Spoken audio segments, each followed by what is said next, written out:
Hello, St. Stephen Church. I'm Devon Holt, and this is The Buzz. You know, St. Stephen Church has been around for a long time, 88 years in fact, on June the 8th. That's when we'll celebrate our church anniversary, when we'll bring in a special guest preacher, Pastor Damon Johnson. He'll be with us throughout the entire day as we celebrate 88 years of ministry in the Kentuckiana region. We ask that you set aside that afternoon to spend time with your church family for the annual church picnic. That's when the entire church gets together for what may be the largest picnic in all of Kentucky.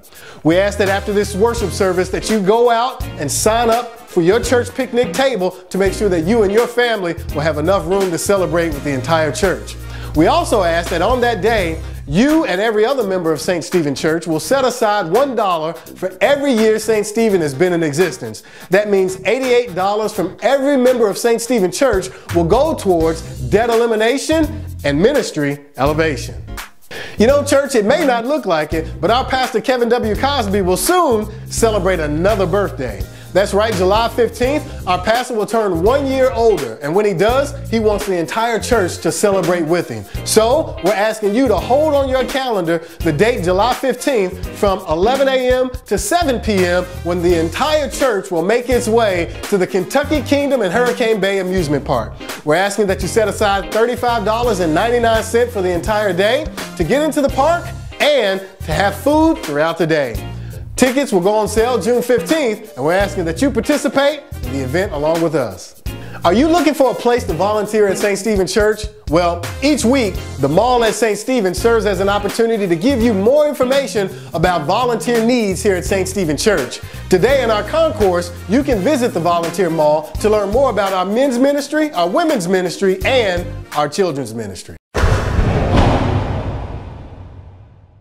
And by the way, for all you kids watching at home, Santa just is white, but this person is just arguing that maybe we should also have a black Santa. But you know, Santa is what he is, and Jesus was a white man too. But you know, it's like he was a historical figure. I mean, that's a verifiable fact, as is Santa. I just want the kids watching to know that. What Megyn Kelly said was very simply, quote, Santa is white, end of quote, and so is Jesus. You could say, for instance, and I would, that if there were Santa, he'd have to be white because no black man could break into millions of homes, even if he was bearing presents, and not be shot by some neighborhood watch captain. That's a way to be funny, but Fox News would never do that because that would presume that they had to admit racial profiling and racism were real. So there's that. I think the real issue is that she made a statement of fact, not for her own opinion, but fact. There's a difference between believing in Santa and believing in Jesus. Jesus was not born in a manger in central Pennsylvania. He was a man of color, and the fact that we have represented him for centuries, literally as a white man, speaks to the entire history